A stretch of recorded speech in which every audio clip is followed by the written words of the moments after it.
We need to give all of our people good reasons to vote. We need to know that this is not about the candidates. This is about us.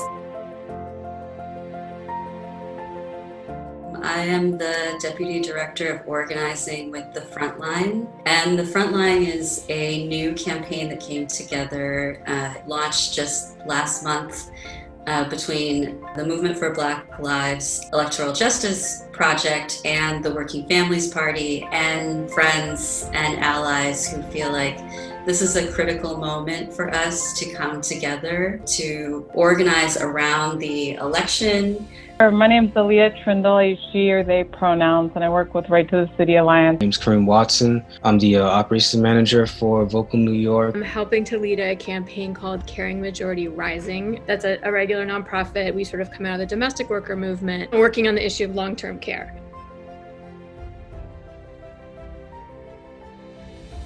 The Frontline is a new campaign that came together, launched just last month, be a part of our Election Defenders program. We have trainings that are going on every Tuesday to give people in-depth training and tools in order to support people at the polls. We had 1,700 people on the training call yesterday. This sprint to mobilize folks who maybe haven't participated in electoral organizing before, but are learning different roles that they can take on.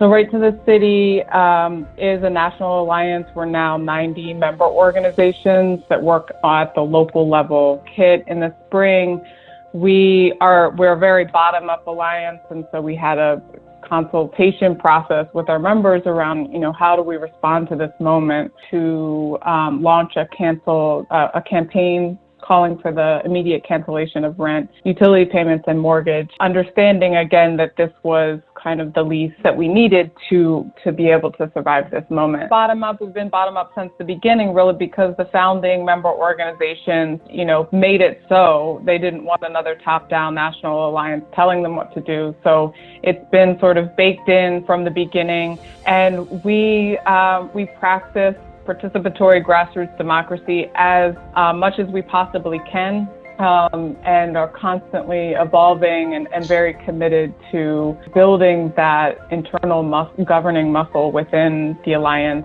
But we have regular conversations that build on history of emphasizing, prioritizing leadership development and political education. I'm going to be talking about Vocal New York, and we're definitely a bottom-up organization as well. So we go as our membership goes, and our membership basically are those who are directly affected by the issues that we tackle. We tackle a lot of issues. We tackle mass incarceration. We tackle the HIV/AIDS epidemic, housing, homelessness. We tackle drug policy issues. So we're led by our different unions, our users unions, our homelessness unions, civil rights unions, and they're all made up of individuals who've been incarcerated, who use drugs or who have used drugs, who are in the shelters, who were formerly homeless, currently homeless, on and on and on. In terms of for us at Vocal, democracy goes way past voting and being engaged civically. It goes beyond just going to the elections. Our members are really engaging politicians within the state of New York all year long. Core of our work is really about demographics. So it's looking at our country and in New York, the population, which is aging very rapidly as well. A big part of our base is also people with disabilities who have chosen and prefer to live in community and not in institutions. Fighting to make long-term care universally affordable for all by working on the New York Health Act, investing in the home care workforce and an increase in home care wages. We are about to launch a campaign for all home care workers in New York State who do Medicaid-funded home care to earn 150% of minimum wage.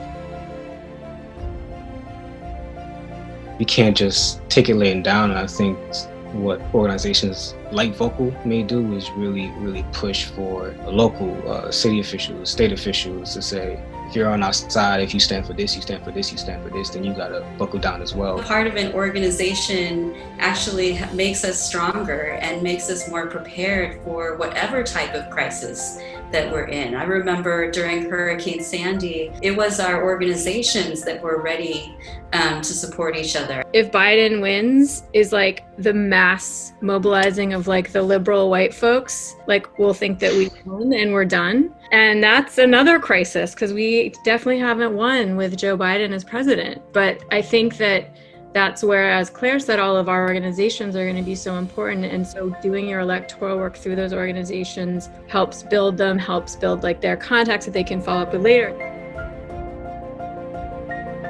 This is a great time to get politically active, I should say. In terms of like joining an organization, the saying is not a moment, it's a movement.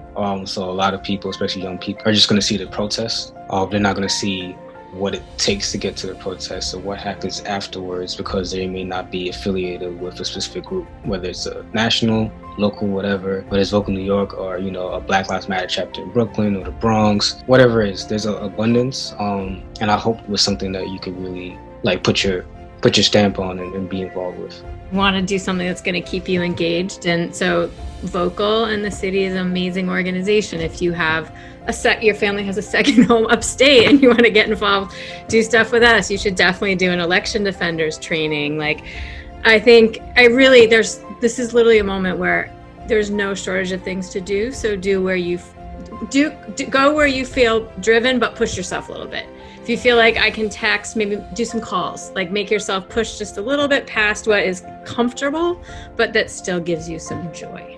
Support people at the polls, and we're organizing folks to be able to do that. And it's still really important that we show up, make our voices heard online, and if it's safe for you with COVID-19, in the streets as well. History making time, so be part of making history. All of the above, option D, all of the above, everything everyone talked about. Make sure you're with an organization. It's going to be really exciting, but also chaotic and confusing times the next couple months, so get with an organization.